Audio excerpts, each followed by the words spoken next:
Welcome to the Story Stall of China Mosaic. Today, I'd like to tell you some stories about China's astronauts.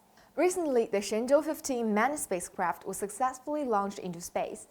Its three crew members, Fei Junlong, Deng Qingming, and Zhang Lu, became the first crew to visit China's space station since the completion of its in-orbit construction, marking a historic gathering with the three Shenzhou 14 astronauts in space. When I was a child, I also dreamed of becoming an astronaut. I once even made a small toy spaceship out of cardboard simply because I wanted to fly to the space and see the stars.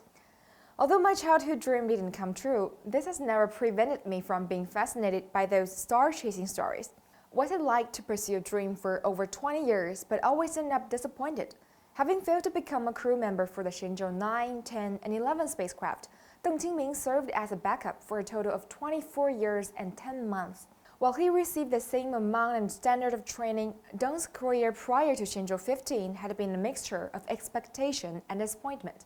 After years of patiently waiting, Deng was finally selected as a crew member. His story was no longer marked by misfortune or disappointment, but rather inspiration and a dream coming true.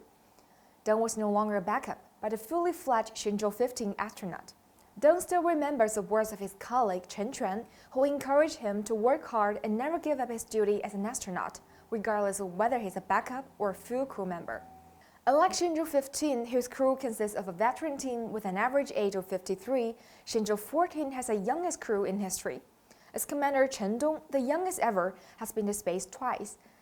He has recently become the first Chinese astronaut to spend more than 200 days in orbit.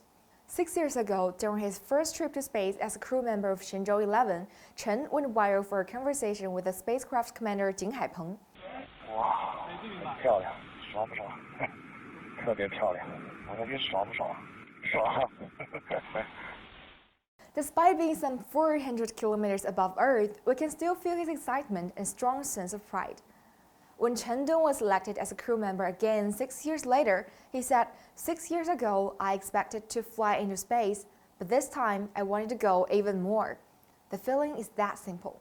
There are many more stories about technonauts, such as the first Chinese astronaut Yang Liwei, astronaut mom Liu Yang.